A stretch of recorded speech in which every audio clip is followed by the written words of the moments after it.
Bonjour à tous. Donc, on va démarrer la première séquence sur les lieux de culture et cohésion sociale avec le Pont des Arts. Mais je voulais juste rappeler aussi hein, que dans l'article d'Isabelle Régnier, dans Le Monde, il est dit que 800 nouveaux écrans ont ouvert ces 2 dernières années. Et à Marc-en-Barreuil, le Pont des Arts a transformé le cinéma en véritable lieu de vie. Donc, on va laisser la parole à Bernard Gérard, le maire de Marc-en-Barreuil, et Mathieu Berthelot, architecte de l'agence Art Berthelot, pour présenter ce projet et le dialogue qu'il y a eu entre le maire et l'architecte. Et n'hésitez pas à poser des questions dans le chat parce que les forums sont des lieux dynamiques et très interactifs. Donc voilà, on est là pour aussi échanger. Les présentations de chaque intervenant durent une dizaine de minutes et après il y a vraiment 20 minutes d'échange avec la salle. Il y a des gens qui sont présents ici à la Cité de l'Architecture et avec les internautes en ligne. On vous laisse la parole, monsieur le maire. Oui, merci beaucoup. Je suis très honoré de pouvoir m'exprimer devant vous tous et c'est un grand motif de satisfaction et on ne peut que s'enrichir les uns les autres. Donc, et tous les autres thèmes me passionnent également. Je ne sais pas exactement comment vous voulez que je présente ce dossier. Peut-être pour vous dire que d'abord, cette réflexion, elle se situe dans un quartier de ma ville de 40 000 habitants, Marc-en-Barœul, qui est dans une commune périphérique de Lille. Donc c'est une ville de 40 000 habitants et nous sommes là dans un quartier qui était historiquement un quartier très populaire, très industriel et qui au fil du temps est devenu un quartier le plus jeune de ma ville.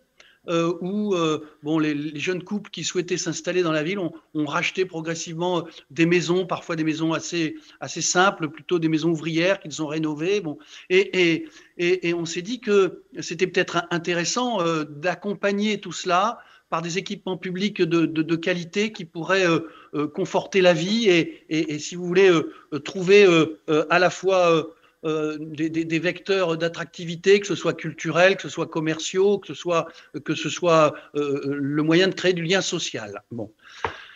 Depuis 2012, nous avons engagé dans la ville une réflexion et puis on s'est dit, mais oui, on a une très vieille salle polyvalente qui n'est plus du tout aux normes.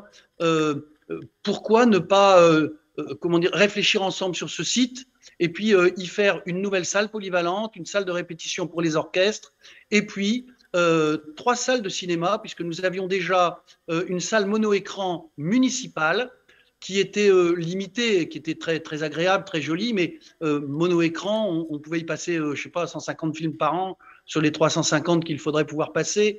Elle était limitée donc, dans ses ambitions, même si elle avait un gros succès, puisqu'on avait 50 000 spectateurs par an, ce qui était pas mal pour un cinéma municipal mono-écran, même très bien, je crois. Et donc, on a poursuivi notre réflexion.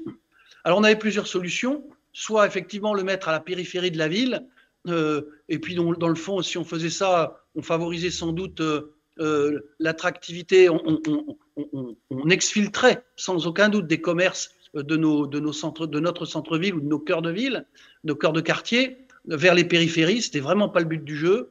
Et on s'est dit, si on fait tout sur cette place qui était donc le quartier du Pont à Marc-en-Barœul, et donc sur cette place, eh bien, on allait donner une dynamique nouvelle.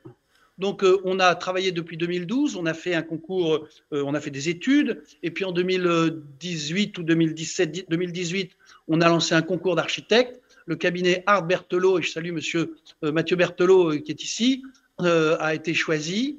Et donc, on a lancé la construction, d'abord la démolition de la salle existante. Ça a été un énorme chantier, pas facile avec la période de Covid. Et avec toutes les vicissitudes de cette période de pandémie, on a pu construire ce lieu et l'ouvrir le 16 juin 2021. Bon. Donc, la salle polyvalente est ouverte, mais les 3 salles sont ouvertes. Et je voudrais vous dire d'abord une première chose, c'est qu'en quelques semaines, parce que ça fait combien de semaines, enfin, entre fin juin et aujourd'hui, on est à 30 500 spectateurs dans nos 3 salles. C'est considérable pour nous, c'est énorme, parce qu'avec le pass sanitaire, avec les complications, etc. Donc, c'est devenu un lieu. Tout de suite, c'est devenu un lieu. Et on a refait la place, etc. Donc, ça a un très gros succès aujourd'hui. On en est très content parce que ça, voilà, c'est un lieu de rendez-vous. Ça nous a incité à transformer la date du marché hebdomadaire. Voilà, c'est formidable comme lieu de dynamisme dans une ville. Et puis, c'est un lieu culturel au service du développement commercial d'un quartier. C'est un lieu culturel pour créer du lien social et c'est toutes les formes d'attractivité. Hier, les maisons de retraite de ma ville, les EHPAD, les résidences-services sont venus me voir en me disant « Monsieur Gérard, c'est formidable, comment on peut faire pour bénéficier de créneaux, de navettes, pour pouvoir amener nos aînés dans ce cinéma ». On sent bien que ce soit les écoles, que ce soit les villes voisines, que ce soit les forces vives, les associations, tout le monde est intéressé par un projet comme celui-là. Et hier, je voyais les maires des villes voisines. Aujourd'hui, sur les 30 500 spectateurs, il y a 60% des spectateurs qui viennent dans notre cinéma, dont je dirai un petit mot sur la gestion dans quelques instants. Il y a 60% qui viennent de Marcq-en-Barœul. Il y a 40% qui viennent de toutes les villes voisines. Alors, on a fait des prix très attractifs, puisqu'il faut savoir aussi que donc on est dans une délégation de service public. On a mis un cahier des charges extrêmement rigoureux et extrêmement précis, avec des prix que l'on impose, puisque la place est à... si on prend un carnet de 10 tickets, on la paye 5 € la place. Et si on paye plein pot, c'est 8 €. Donc, on est super attractif. Bien sûr, il y a une subvention d'équilibre de 200 000 € par an qui est versée, comment dirais-je, aux concessionnaires, mais on a des prix donc extrêmement attractifs. Ce que je voudrais dire aussi, c'est que cette affaire a coûté de l'argent, bien sûr, à la ville.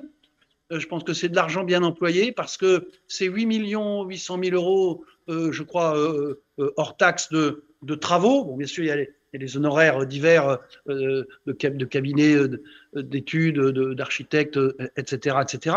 Mais dans cette affaire, on a reçu 2 700 000 € de subventions, 1 million de la métropole européenne de Lille, 1 million du département et 700 000 € du CNC. Alors, c'est intéressant parce que le Centre national du cinéma, vous savez qu'il aide des projets comme cela. Et ce que l'on ignore bien souvent, c'est que à chaque fois que vous achetez un billet de cinéma, il y a quelques centimes qui alimentent un fonds qui peut retourner vers les collectivités territoriales pour réaliser des opérations comme celles qu'on a faites à Marcq-en-Barœul. Donc nous, sur ces 2,7 millions, on a eu 700 000 € du CNC qu'on avait accumulé depuis des années avec notre précédent cinéma, et ad vitam aeternam, on touchera, selon des formes, je suis un peu réducteur dans mon propos, mais on percevra, ou on aura la possibilité de percevoir cette aide, même si elle est pas extrêmement importante, parce qu'il s'agit de centimes sur des pièces, sur des places de cinéma, mais au bout du bout, ça fait quand même un peu d'argent. Donc, ce sont des investissements qui sont, à tout point de vue, très, très intéressants pour le lien social, pour tous les commerces sont heureux. Les restaurants, aujourd'hui, font des repas ciné, viennent nous voir en disant comment moi je peux avoir, ou les commerçants, comment je peux avoir une place que je achetais, à quel prix, que je redistribue à mes bons clients. Je fais une petite tombola, un petit jeu, etc. Bon. Et donc, on sent que, c'est devenu un lieu, 2, c'est devenu un projet partagé, et puis pour un maire, développer la culture dans sa ville, c'est toujours un très grand plaisir. On a voulu également faire un cinéma qui n'est pas uniquement un cinéma, comment dirais-je, qui est autre chose qu'un cinéma où on passe uniquement les films. C'est aussi comment dirais-je, je cherchais le mot, un cinéma art et essai, pour justement susciter des débats ou autres. Et puis on s'est réservé, avec la qualité des salles que l'on a mises en place, la possibilité de diffuser des pièces de théâtre, des concerts en live, etc. Bon, bref, voilà, c'est un panel important. Et à l'étage, monsieur Berthelot, qui est plein d'idées, qui est un architecte de très grand talent, eh bien, il a inventé un écran extérieur, ce qui nous permettra aussi de faire des ciné plein air sur une terrasse à l'étage. Bon, voilà, comme vous le voyez, je suis un maire assez heureux de cette belle réalisation dans la ville de Marcq-en-Barœul. Je ne sais pas quoi vous dire d'autre, mais il y avait peut-être d'autres choses que je devais... Ah oui, oui. Alors donc, ça, c'est le cinéma. On a une salle festive, puisqu'on avait une salle polyvalente qui était complètement hors norme, dont on ne pouvait plus se servir. Donc, on a refait une très belle salle festive de 400 places. Et puis, à l'étage, une salle de répétition pour les orchestres et une cafétéria-restaurant, petite restauration qu'on est en train d'attribuer parce que, bon, c'est vrai que période post-Covid, ce n'était pas forcément facile de trouver des entreprises qui avaient envie de tout de suite se relancer dans un nouveau projet. Je pense que là, on est sur le chemin et on a presque trouvé, on discute beaucoup. Voilà, pour animer le lieu avec une terrasse qui donnera sur une place où le dimanche, on fait des marchés. Voilà, c'est l'animation d'une ville. Et moi, alors je voudrais insister également sur une autre chose. Je m'excuse si je suis un tout petit peu décousu. On avait un cinéma mono-écran. Dans ma ville, j'ai toujours refusé à la périphérie de ma ville de 40 000 habitants, d'avoir des hypermarchés à la périphérie de la ville de Marcq-en-Barœul. Voilà, je n'en voulais pas et on n'en a pas aujourd'hui. Malheureusement, ils se sont installés dans les villes voisines, quelquefois très proches, et on n'avait qu'une seule trouille, si je puis m'exprimer de manière un peu triviale, pardonnez-moi, c'est que ces installations commerciales périphériques, eh bien, un jour, est la mauvaise idée de lancer un multiplex, enfin, ou en tout cas d'avoir cette idée de prendre notre cinéma et de développer une zone commerciale à l'extérieur de notre ville. Et comme je le disais tout à l'heure, faire le jeu d'un promoteur, j'ai rien contre personne, mais d'un promoteur immobilier ou autre, qui aurait aspiré notre commerce. Et donc, avant que cette idée ne germe dans l'esprit des uns ou des autres, ben on s'est dit, nous, on le fait chez nous. C'est aussi dans nos gènes. On a toujours réagi de cette manière. Dans un autre quartier de la ville, moi j'ai une ville un peu particulière, il n'y a pas de vrai centre-ville. Il y a plusieurs, c'est à l'origine plusieurs quartiers, donc il y a une vie de quartier importante. On va dans d'autres cœurs de ville, on a développé une médiathèque dans une ancienne corderie, par exemple, bon, 10 000 lecteurs, un succès formidable. Par an, qui amène beaucoup de monde. On est en train de développer, j'inaugure ce soir une magnifique exposition dans un autre lieu qu'on vient de créer, qui est un lieu d'exposition avec un jardin d'hiver et comment dirais-je, un salon de thé à côté. On fait une exposition ce soir formidable sur les robes d'Yves Saint-Laurent. À chaque fois, on essaye d'en faire un outil de lien social, que ce soit à la fois un cinéma, mais aussi une espèce d'agora où les gens se parlent, où les gens discutent. Dans notre monde et dans notre société, c'est bien ça le problème. Il faut qu'on se parle, il faut qu'on s'écoute, il faut qu'on respecte la culture des autres. Voilà, c'est pas la culture qui coûte cher, c'est l'absence de culture. C'est ça qu'il faut retenir. C'est l'absence de culture qui coûte cher à notre pays. Et donc, essayer d'élever un petit peu nos concitoyens avec des projets emblématiques, ça coûte un peu. Je ne vais pas vous dire que je n'ai pas eu des critiques. J'en ai pris même plein la figure au début de ce dossier. Et puis aujourd'hui, tout le monde dit c'est super, c'est génial. Donc voilà, moi je suis content. Je ne voudrais pas paraître prétentieux, mais oui, je suis un homme heureux et un maire heureux d'avoir, grâce au talent aussi d'un architecte formidable, qui est M. Mathieu Berthelot, qui nous a amenés vers quelque chose qui pousse un quartier vers la modernité. Et ça, c'est unique et c'est pour moi une grande richesse. Voilà, j'ai été long, peut-être un peu décousu. Je ne sais pas si ça correspondait exactement à ce que vous attendiez, mais voilà ce que je voulais vous dire. Merci infiniment, Monsieur le maire. C'est encore bien mieux que tout ce qu'on pouvait attendre. Votre enthousiasme me fait plaisir à entendre. Sans transition, on va passer la parole effectivement à l'architecte qui va en plus nous montrer quelques images de cet équipement dont on rêve d'en profiter également.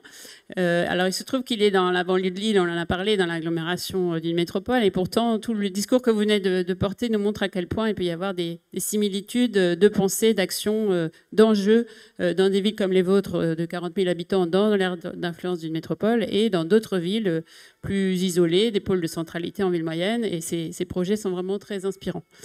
Alors tout de suite, Mathieu Berthelot, je préviens tout de suite qu'il y a plus beaucoup de temps, mais on va quand même vous entendre et surtout voir ce projet dont vous allez nous préciser un petit peu les caractéristiques. Ce qui était vraiment intéressant, en tout cas, il faut le dire, c'est que c'était vraiment un partenariat, je dirais, entre une collectivité, monsieur le maire, et puis nous-mêmes. Et ça, c'est quand même très souvent, je dirais, la clé de la réussite d'un projet comme celui-ci. Ce que je voulais vous montrer aussi, c'est une démarche assez particulière de la part de la mairie, puisque ce concours a fait l'objet d'une demande de maquette, ce qui est assez rare aujourd'hui dans les concours de maîtrise d'œuvre auxquels on répond. Et cette question de la maquette, je pense, a été une clé un peu déterminante dans le fait que nous ayons gagné, mais dans, je dirais, la compréhension du projet avec les élus dès la phase concours, puisque nous avons remis des panneaux, certes avec des images, mais avec une maquette. Et l'importance de la maquette a eu un rôle déterminant dans le projet. Alors malheureusement, je ne peux pas vous le montrer, je ne sais pas pourquoi ça ne marche pas.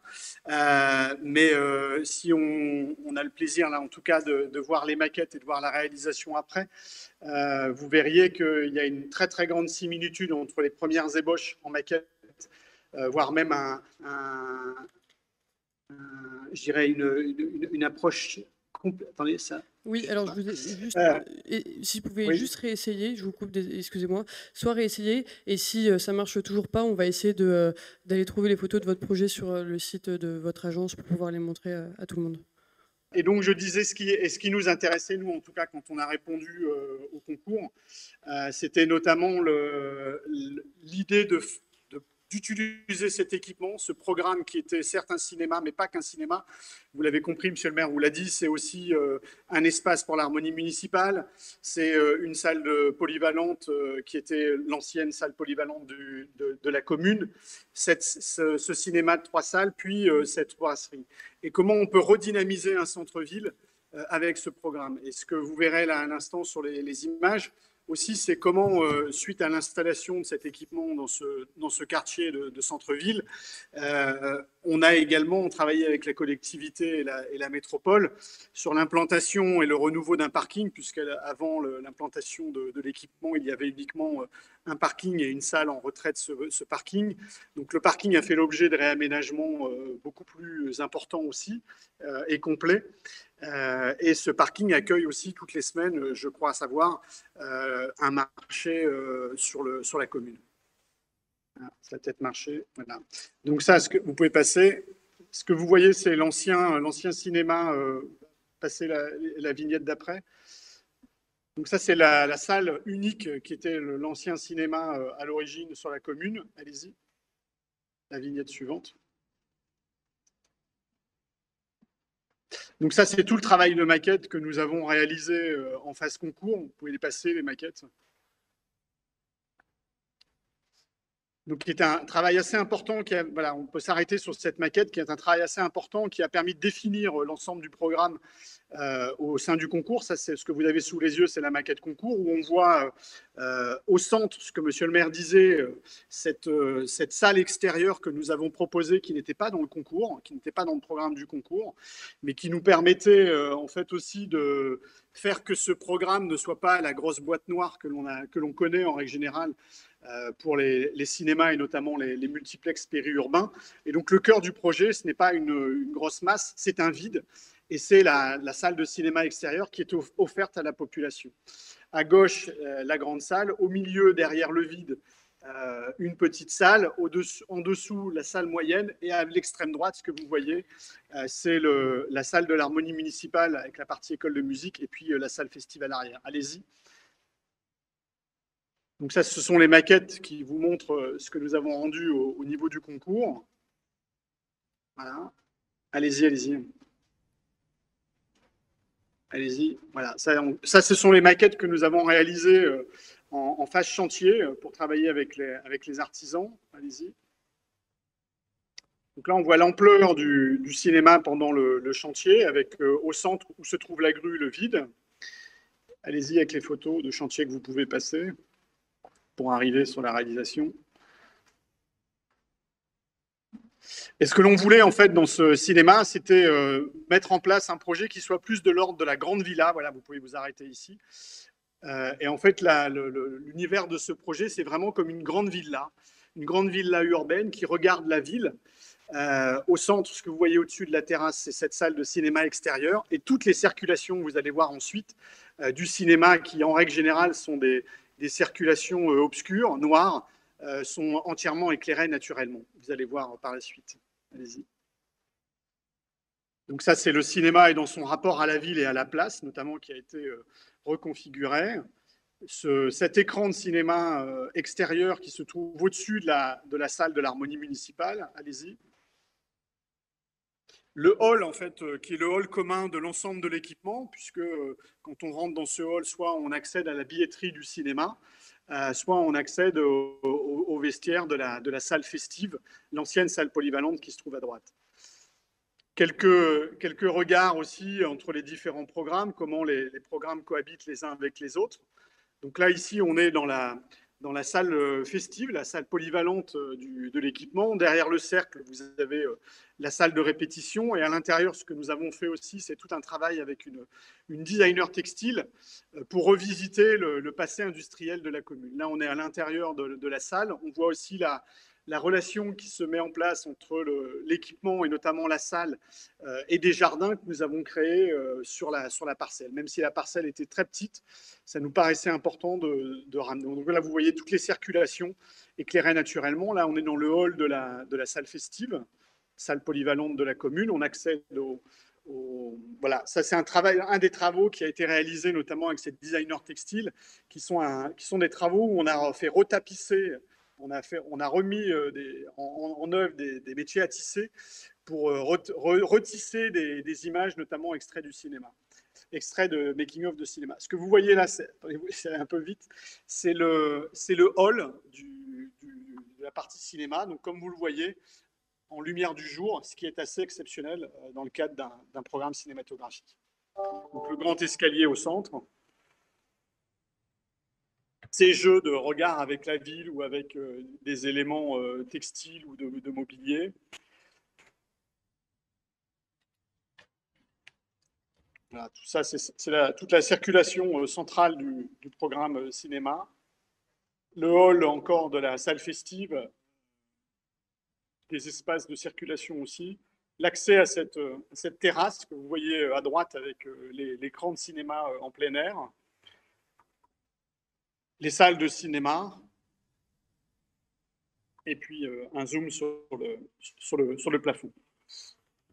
Je propose qu'on laisse en fond d'écran les images de votre projet, mais qu'on prenne le temps de quelques questions sans plus attendre, oui. Si ça vous convient. Moi, j'en ai une première qui est sur le budget du projet, mais je propose qu'on prenne plusieurs questions à la suite, comme ça vous répondrez avec Monsieur le maire à tout en même temps. On avait une question dans la salle, je crois.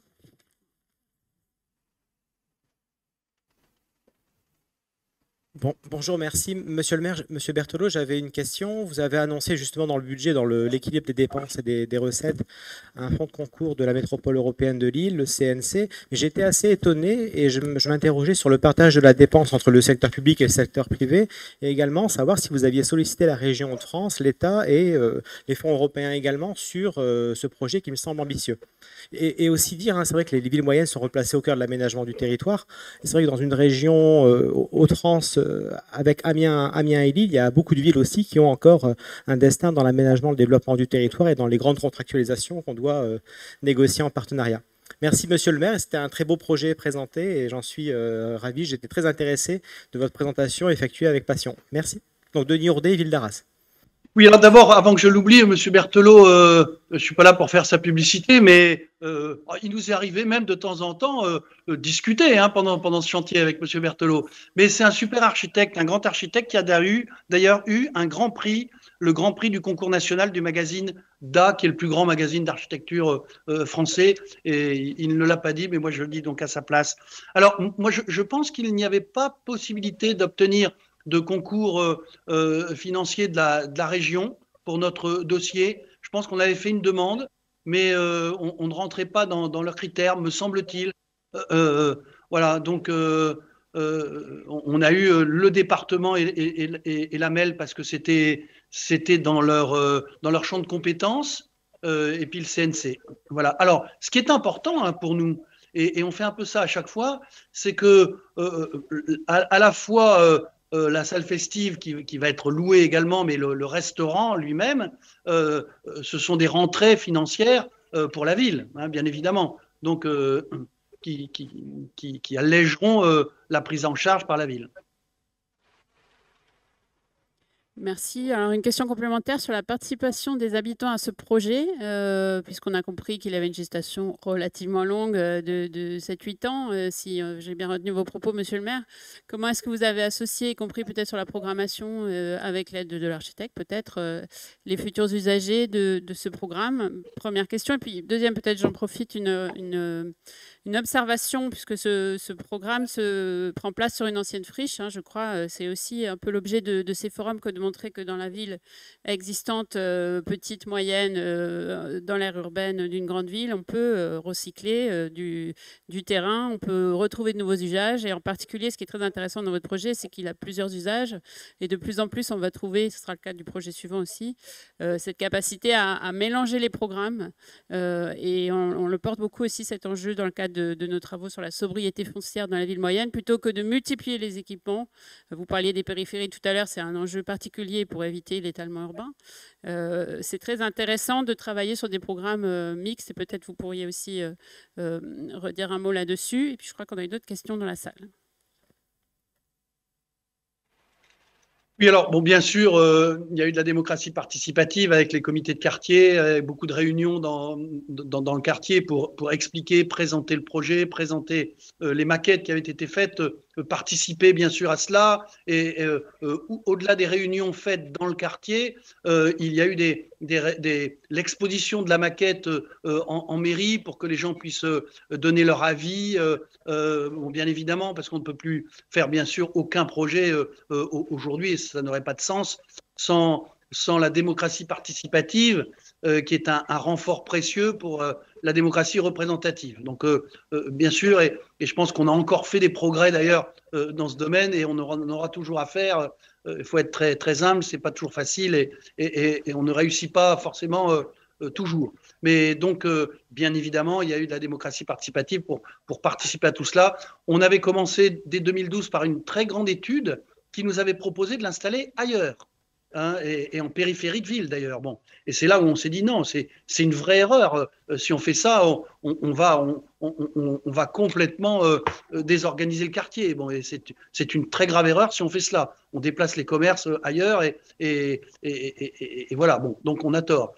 Bon, ça, c'était la première chose que vous m'aviez posée comme question. Ensuite, je ne sais plus bien. Je peux compléter, monsieur le maire. Je préciserai aussi qu'il y a eu, et c'était assez intéressant, puisqu'il y a eu plusieurs visites avec les habitants durant le chantier. Bien sûr, bien sûr. Qui ont eu un très, très grand succès, et notamment pendant les Journées nationales de l'architecture. On a organisé avec la mairie, je ne sais pas, sur le week-end, sur le samedi et dimanche, il y a eu des centaines de visiteurs, de gens qui se sont volontairement inscrits pour visiter le chantier. Et on l'a fait à 2 reprises. Il y a eu des portes ouvertes.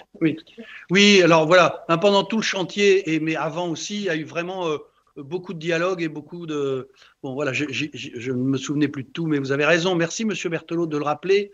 Voilà. Et alors, c'est vrai, alors c'était pas une friche, mais c'était une salle qui avait 70 ans, qui était complètement obsolète, hors norme, que ce soit en matière d'isolation thermique, phonique, les cuisines n'étaient plus aux normes. On sentait bien qu'on était en bout de course, et on avait fait des réparations au fil du temps. Mais voilà, ça a été l'occasion d'avoir une réflexion d'urbanisme sur ce quartier, et de fusionner. Il y avait plusieurs besoins, on les a réunis au même endroit, et c'est ça qui fait qu'aujourd'hui, c'est un lieu. Oui, bonjour. J'avais une question sur quel modèle de gestion et d'exploitation vous avez retenu pour cet ensemble qui est un équipement assez hybride. Donc, quel modèle d'exploitation vous avez retenu? Merci.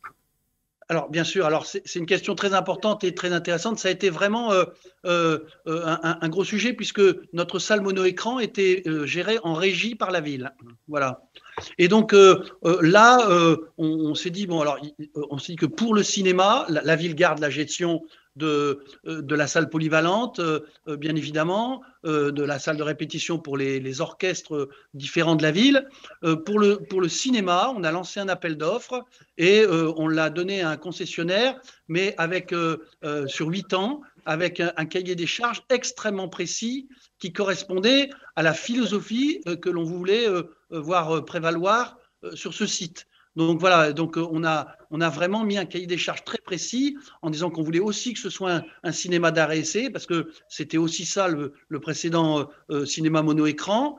Une politique de tarifs très stricte, puisque je vous dis, un carnet de 10 tickets, 5 €, le ticket, c'est quand même très peu cher par rapport au multiplex.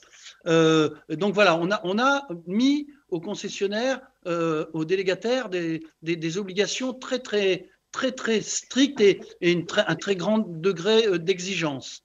Forcément, ça a été aussi un débat démocratique au sein du conseil municipal, vous vous en doutez bien, mais je pense que chacun a compris que derrière, il y avait une volonté de la ville d'être très attentive à ce qui s'y passerait, et la personne qui a été choisie est quelqu'un qui avait un petit peu l'habitude également de gérer des cinémas de cette taille, puisqu'on ne voulait pas que ce soit des grands, enfin, les grandes sociétés. Et donc, on a eu vraiment un choix qui correspond à ce qu'on voulait. Et c'est pour ça qu'on a été dans cette direction. Merci, monsieur le maire. Il y a une dernière question dans le chat, mais on ne va pas avoir le temps forcément de la poser. Mais de toute façon, toutes ces présentations seront mises en valeur. On aura un replay des séquences, plus un bouquin de valorisation qui sort tous les ans. Donc vous aurez l'occasion de revenir dessus et d'avoir d'autres informations. Et merci beaucoup. Et à votre dispo. Merci à vous.